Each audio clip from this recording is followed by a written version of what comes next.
Na vastidão do deserto antigo, onde reis temiam profetas e onde até os animais podiam se tornar mensageiros, viveu um homem chamado Balaão. Ele não era um profeta comum. Servia a deuses estranhos, mas ouvia, misteriosamente, a voz do Deus verdadeiro. Seu nome foi sussurrado entre reis e guerreiros, pois diziam que suas palavras tinham poder para abençoar ou amaldiçoar nações inteiras. Um dia, ele recebeu um chamado não de Deus, mas de um rei pagão, ansioso para destruir o povo de Israel. E assim começou uma jornada que uniria ganância, revelação divina e o mais improvável dos milagres. Uma jumenta que falou com voz humana. Esta é a história de Balaão, o profeta que quase desafiou o céu e foi repreendido por uma simples criatura, nos dias em que as tribos de Israel avançavam como uma tempestade no deserto, destruindo muralhas e reis com a força de um Deus invisível. Um temor profundo se espalhou pela terra de Moabe. Balaque, filho de Zippor, rei dessa terra, olhava do alto das colinas e via os acampamentos dos hebreus se espalharem como um mar vivo, organizados em fileiras que lembravam hostes celestiais. Eles haviam vencido os amorreus, tomado as cidades de Hesbom e derrotado inimigos que por gerações haviam desafiado nações inteiras. Nenhum exército os detinha e suas conquistas pareciam orquestradas por mãos divinas. Não eram apenas guerreiros que avançavam, eram homens que caminhavam sob um mistério. Um povo guiado por colunas de fogo, por leis invisíveis, por um Deus que não tinha rosto, mas que punia e salvava com a mesma intensidade. Os deuses de Moabe, entalhados em pedra, não respondiam às orações. Os sacrifícios se acumulavam nos altares, mas o céu permanecia fechado. O medo começou a fermentar nos salões do palácio, entre os anciãos e os sacerdotes. Foi então que o nome de um homem antigo ressurgiu entre os conselhos. Balaão, filho de Beor, homem de reputação temida e respeitada. Não era israelita, nem sacerdote das tribos do deserto, mas era conhecido por suas palavras carregadas de poder. Diziam que sua voz selava destinos, que sua maldição atravessava muralhas, que suas bênçãos faziam florescer até o solo mais árido. Ele vivia em terras distantes, além do Eufrates, em Petor, uma cidade envolta em mistério e superstição. Balaque decidiu buscá-lo. Selecionou seus nobres mais influentes. Carregou mulas com ouro, prata, tecidos finos, joias e promessas. Que outro recurso restava senão convocar o poder das palavras contra um povo que espada nenhuma podia vencer? Os mensageiros partiram em caravana, cruzando desertos, montanhas, rios e vales, até encontrarem a casa de Balaão, isolada, cercada por pergaminhos antigos e odores de incenso estranho. A proposta foi clara: amaldiçoar Israel em troca de honra e riqueza. E embora o profeta não desse resposta imediata, algo em seus olhos revelava que as palavras dos mensageiros haviam plantado semente. Naquela noite, enquanto os outros dormiam, Balaão permaneceu em vigília. O silêncio que envolvia sua morada não era de paz, mas de espera. Seus pensamentos giravam entre tentação e temor. Não servia ao Deus de Israel, mas sabia que havia algo dele que não se podia ignorar. Em sonhos ou visões, sentira já antes uma presença que o dominava sem violência, mas com autoridade inquebrantável. Foi nesse vazio que a voz divina o confrontou. Como um sopro gelado que atravessa a alma, como um relâmpago que corta as trevas do espírito, Balaão compreendeu que não poderia seguir com aqueles homens. A ordem não deixava espaço para desejo. Não deveria ir, não deveria tocar aquele povo com maldição alguma, pois eram um povo abençoado. Na manhã seguinte, sem expressar a profundidade do que lhe fora revelado, Balaão recusou o convite dos emissários. Eles partiram, e a poeira da sua jornada de volta parecia encerrar o assunto. Mas em Moabe, a recusa foi recebida como afronta. Balaque, inflamado pelo orgulho ferido, e pelo desespero de quem já via seu reino ruir antes mesmo da batalha, decidiu dobrar a oferta. Reuniu príncipes de hierarquia ainda mais alta e os encheu de presentes mais preciosos. Se não conquistaria a espada, conquistaria o profeta com promessas. A nova caravana partiu, agora mais vistosa, mais determinada e com palavras ainda mais sedutoras. Quando chegaram novamente à casa de Balaão, já não havia apenas uma proposta. Havia uma armadilha. O profeta, embora ainda temeroso da palavra divina que ouvira antes, vacilou, pediu mais tempo. Disse que ouviria novamente o Senhor, mas no fundo já desejava que a resposta fosse outra. E nessa hesitação, algo mudou. O mesmo Deus que antes proibira claramente a jornada agora, permitiu que o profeta partisse com os homens, mas com uma condição absoluta. Só diria aquilo que lhe fosse ordenado. O coração de Balaão se encheu de expectativa, mas sua alma, silenciosa, sabia que não havia ali verdadeira permissão, apenas um teste. Uma linha havia sido ultrapassada. A obediência não era mais completa. Fora substituída por uma negociação disfarçada de fidelidade. E assim, na manhã seguinte, ele preparou seu jumento e partiu com os emissários. Não sabia que na estrada seria confrontado não por reis ou soldados, mas pelo próprio juízo de Deus e por uma criatura humilde que veria o que seus olhos espirituais já não enxergavam. A manhã que precedeu a jornada foi envolta em um silêncio espesso. Balaão, montado em sua jumenta de confiança, seguiu com os príncipes moabitas pelas trilhas que cortavam o deserto em direção ao reino de Balaque. Aos olhos dos homens, o profeta estava cumprindo uma missão espiritual. Mas aos olhos do céu, ele caminhava sobre a corda tênue entre a obediência e a ambição. Suas vestes tremulavam ao vento, seu rosto estava sereno, mas dentro dele o tumulto era real. A promessa de recompensas, a glória de ser ouvido por um rei, o orgulho de ser chamado por seu poder, tudo isso corroía, pouco a pouco, a reverência que deveria nutrir pela palavra que recebera do Altíssimo.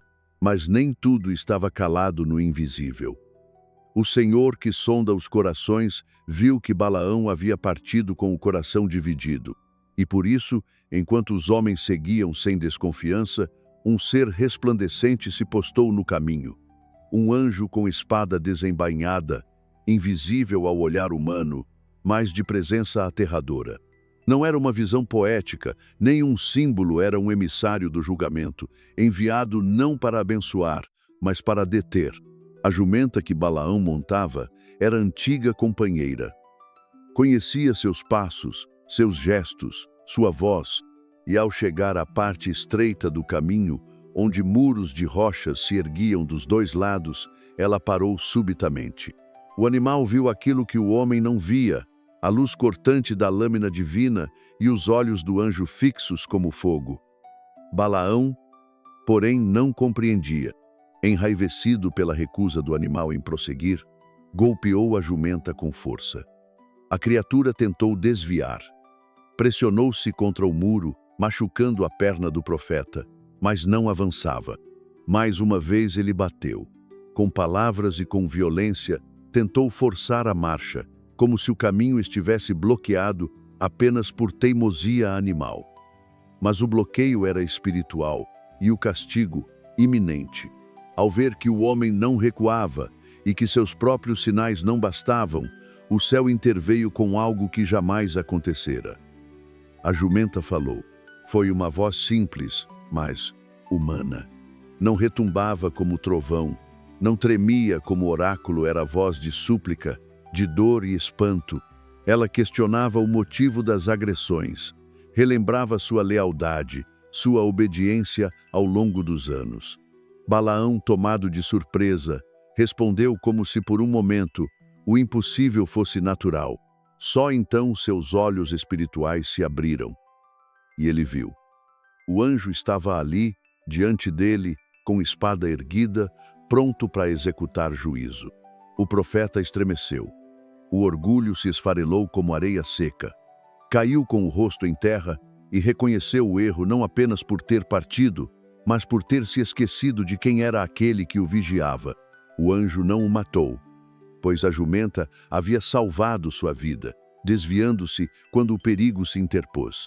Mas a mensagem era clara. Balaão não andava mais em justiça, e cada palavra que saísse de sua boca, a partir daquele momento, deveria ser medida como se vinda do próprio céu ou não seria aceita. Prosseguiram então. Agora, Balaão caminhava com o coração emudecido, carregando o peso do que quase perdera. Sua jumenta, que fora instrumento do milagre, o acompanhava em silêncio, e os príncipes nada suspeitavam do que se passara. Aos olhos deles, era apenas uma pausa, uma demora sem importância. Mas para Balaão, o solo onde pisava agora era sagrado, pois havia sido confrontado pelo Eterno e sobrevivido. Chegando às terras de Moabe, a recepção foi grandiosa. Balaque, com sua coroa cintilante, rodeado por conselheiros, sacerdotes e soldados, ofereceu festas e promessas. Construiu altares, preparou sacrifícios e esperava com ansiedade que o profeta começasse a pronunciar maldições. Mas Balaão já não era o mesmo. Os olhos do anjo ainda ardiam em sua memória, e a voz da jumenta ecoava como um sino de advertência. Sabia agora, com certeza irrevogável, que não poderia falar por si, não poderia ser comprado nem manipulado. A glória que buscara se tornara cinza, a jornada que começara com cobiça agora seguia marcada por temor. E mesmo entre ouro, incenso e aplausos, ele era apenas um homem advertido pela boca de uma jumenta, um homem que quase atravessou os limites do sagrado e foi trazido de volta por misericórdia. O rei, no entanto, ainda não sabia que seu plano estava prestes a se desmanchar diante de um Deus que não se deixa corromper. As colinas de Moabe erguiam-se como sentinelas diante da planície. Em seu topo, Balaque preparava o cenário do encantamento. Havia mandado construir 7 altares, como exigido por Balaão, e sobre cada um deles foram sacrificados touros e carneiros. A fumaça dos holocaustos subia como véus entre o céu e a terra, carregando consigo o desejo de um rei desesperado e a tensão de um profeta dividido. Balaão estava ali diante do povo que viera amaldiçoar, mas seus olhos estavam presos em algo mais alto. Sabia que não bastava falar por si. Precisaria ouvir antes de falar, e ouviria apenas o que o céu lhe permitisse. O silêncio entre os altares era denso, carregado de expectativa.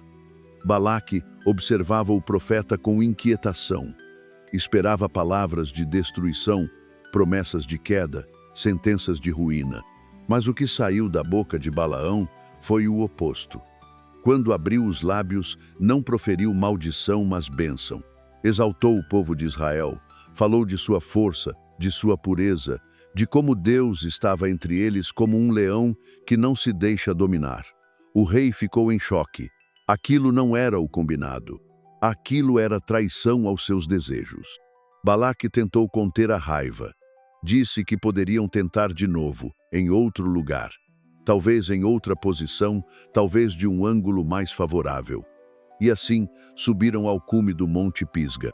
Novamente, foram erguidos 7 altares, e mais sacrifícios foram oferecidos. Balaão, solene e silencioso, afastou-se para buscar a orientação divina. Seus pés pisavam a pedra, mas sua mente navegava em um redemoinho espiritual. Sabia que estava sendo usado como canal, mas também sabia que seu coração já havia sido provado. E qualquer desvio agora custaria caro. O Senhor voltou a se manifestar. Não com trovões, mas com clareza. E, novamente, Balaão retornou com palavras que não agradavam ao rei. Quando ergueu a voz, anunciou que Deus não mente, nem se arrepende como o homem. Disse que Israel seria exaltado, que sua bênção era irrevogável, que nenhuma feitiçaria, encantamento ou maldição podia tocar um povo que caminhava sob a nuvem do Eterno. Falou do vigor espiritual daquele povo, da sua santidade e da separação que tinham dos outros. Era como se estivesse descrevendo um povo sacerdotal, inviolável, protegido por um escudo invisível e impiedoso contra seus inimigos. A decepção de Balaque virou ira. Não compreendia como alguém podia rejeitar tamanha oportunidade de glória e poder. Mas Balaão não era mais um profeta seduzido. A voz da jumenta, o brilho da espada do anjo, a severidade do silêncio divino, tudo isso ainda estava gravado em sua alma. Sabia que não era mais dono das próprias palavras. Cada sentença era emprestada do céu. E qualquer palavra que ousasse dizer, sem permissão, se voltaria contra ele como julgamento. Mesmo assim, Balaque insistia. Ainda acreditava que, se mudassem a paisagem, se ocultassem parte do acampamento de Israel da vista do profeta, talvez ele conseguisse amaldiçoar ao menos uma parte, uma tribo, uma fração. A lógica do rei era humana, mas o plano divino não se dividia por conveniência. E mais uma vez, seguiram para outro cume, outro altar, outro sacrifício, outro esforço para torcer o destino com rituais. Mas o destino já estava selado. Balaão sabia que não precisava mais buscar oráculo. Já entendia o propósito do céu, e quanto mais Balaque erguia altares, mais ficava claro. Não se pode construir caminhos para manipular o sagrado com ofertas, quando o coração está em guerra contra a vontade de Deus. O profeta olhava de cima os acampamentos israelitas e via não um exército humano, mas um mistério eterno, um povo escolhido, cercado de proteção, organizado com precisão divina, como estrelas ordenadas em constelação, como tendas que imitavam o céu. As palavras de Balaão agora fluíam com outra autoridade. Não era mais apenas o profeta que falava, era a revelação escorrendo como óleo sagrado. Ele descreveu Israel como um povo separado, cujos olhos estavam voltados para o alto, que vivia fora da contaminação dos ídolos e das malícias do mundo. Disse que quem os abençoasse seria abençoado, e quem os amaldiçoasse seria amaldiçoado. A inversão era completa. O feitiço voltara ao remetente. O rei que contratara uma maldição agora ouvia profecias que apenas fortaleciam seu inimigo. Balaque, humilhado e furioso, não compreendia. Para ele, era inaceitável que um homem não cedesse diante da riqueza, da posição, da influência. Mas Balaão já não buscava isso. Tinha sido chamado para amaldiçoar, mas havia sido transformado por uma intervenção divina. Sua boca já não pertencia a si. Seu caminho, uma vez tortuoso, agora estava cravado de temor. Mesmo diante da indignação do rei, Balaão permanecia firme. Havia aprendido que obedecer parcialmente é desobedecer completamente. E por isso, em vez de amaldiçoar, tornava-se o arauto das promessas de Deus sobre um povo que andava com o invisível. Mas a história ainda não terminava ali. O ar tornava-se mais denso a cada nova tentativa de Balaque. Era como se o próprio céu se inclinasse para observar a cena. Um rei enfurecido, um profeta vencido pelo temor e um povo distante, mas protegido, invisivelmente cercado por promessas eternas. 3 vezes já se ergueram altares. 3 vezes o sangue dos sacrifícios subiu como fumaça. E 3 vezes as palavras de Balaão se voltaram em bênção. Mas o rei de Moabe, cego em sua insistência, ainda não aceitava a derrota. Mandou trazer o profeta para outro lugar, para o cume de Peor, onde se avistava a imensidão do deserto e, ao longe, os limites do acampamento de Israel. Talvez ali, naquele último esforço, a maldição pudesse enfim ser liberada. Mas algo mudara profundamente em Balaão. Já não se tratava mais de buscar uma visão, de consultar oráculos ou de esperar instruções do céu. Agora, o Espírito do Senhor o dominava de forma inegável. E quando abriu a boca diante de Balaque e dos príncipes de Moabe, suas palavras não eram palavras humanas.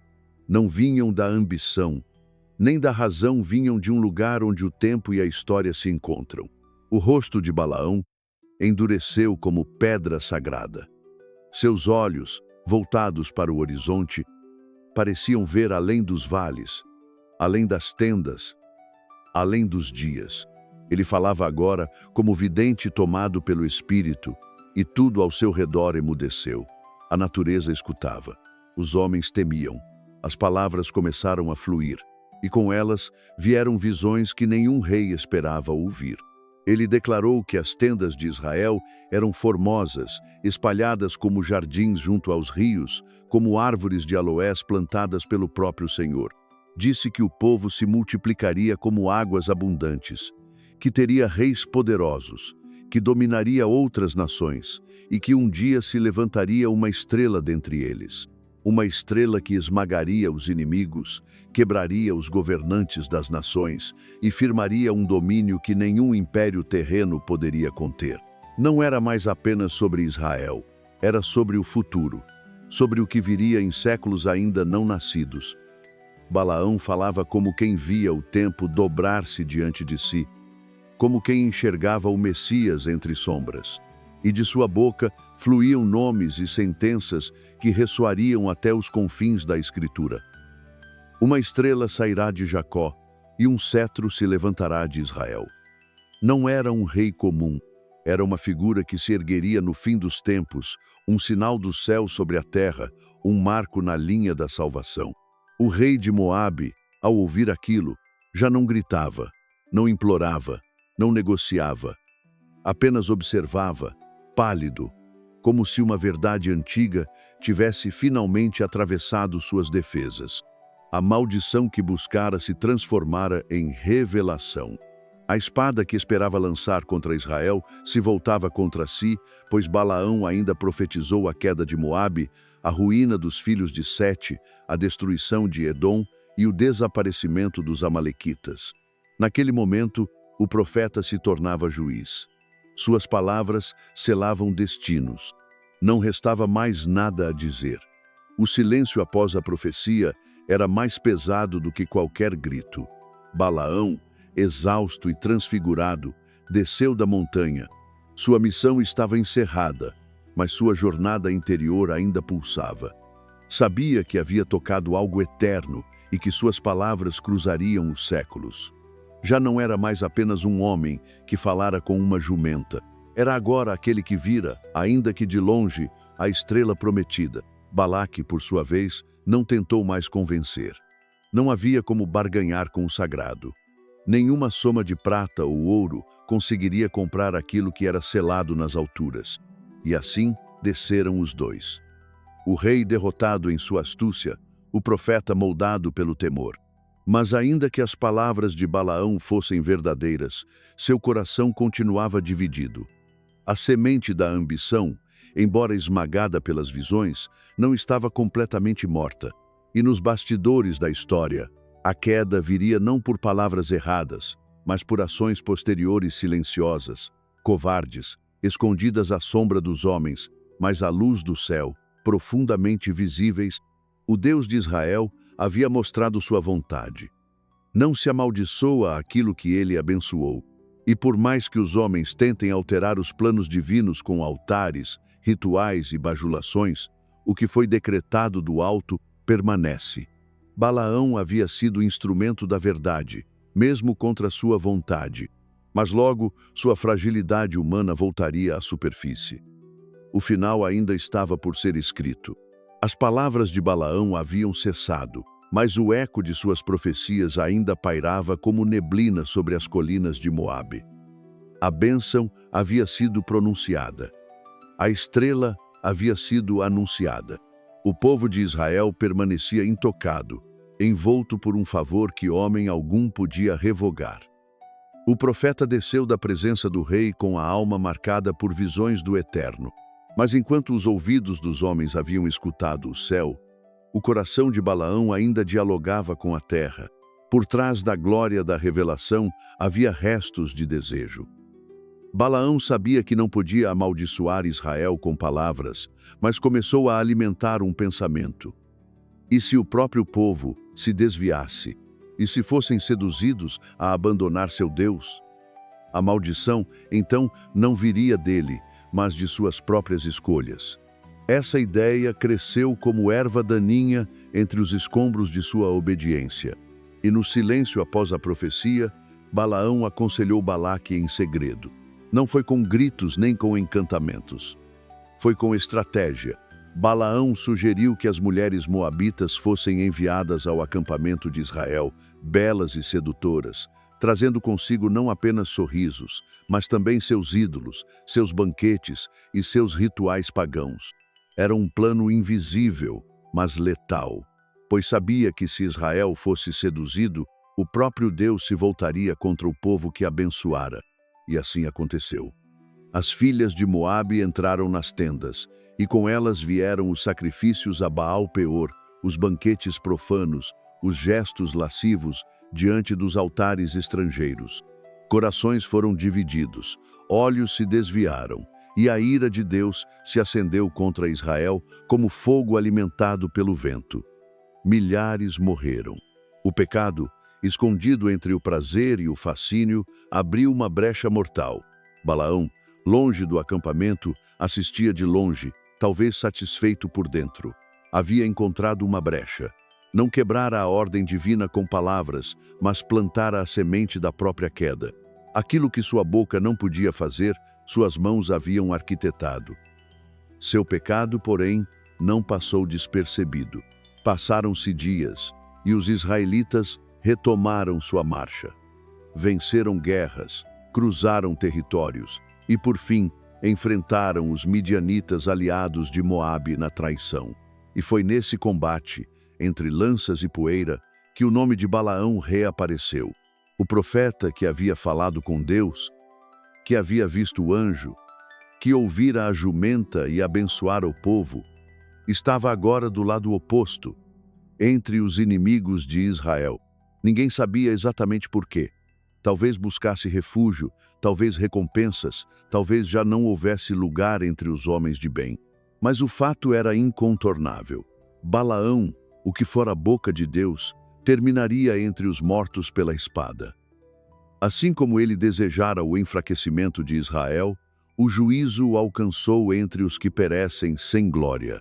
A morte de Balaão não foi cantada com honras, não houve lamento. Seu nome, que um dia ecoara com reverência, tornou-se símbolo de desvio. O apóstolo Pedro, séculos depois, falaria dele como exemplo de quem amou o salário da injustiça. O livro de Apocalipse o mencionaria como aquele que ensinou tropeço ao povo de Deus. Não foi esquecido, mas sua memória se tornou advertência. A história de Balaão não é apenas sobre um profeta pagão que viu Deus. É sobre a sedução sutil da ambição. Sobre como alguém pode tocar o sagrado, falar por ele, e ainda assim se perder. É um lembrete de que nem toda obediência é completa, e que até mesmo a boca que abençoa pode esconder um coração que trai. Balaão viu o invisível. Foi instrumento do eterno, mas ao final escolheu o caminho da manipulação e foi colhido por ele. Sua jumenta havia salvado sua vida. Sua ganância selou sua morte. E assim, no deserto onde reis e exércitos caíam, também caiu aquele que ousou andar entre a bênção e a maldição e escolheu o próprio juízo. A história de Balaão nos lembra que nem todos os que falam em nome de Deus estão alinhados com a sua vontade. Ele viu o invisível, foi usado pelo Altíssimo, mas tropeçou onde muitos tropeçam, no desejo de poder, de recompensa, de influência. Sua trajetória é fascinante e trágica, um homem que teve tudo para ser lembrado como um profeta da luz, mas terminou como símbolo de desvio. Quantas vezes, como Balaão, somos tentados a torcer a verdade por conveniência? Quantas vezes cruzamos limites espirituais achando que o julgamento não virá? O caminho entre a fidelidade e a queda pode ser estreito e silencioso. Se essa história fez você refletir, deixe seu like. Escreva nos comentários o que mais te chamou a atenção na jornada de Balaão. E compartilhe com alguém que ama histórias bíblicas profundas. E claro, Inscreva-se no canal para não perder os próximos episódios da série.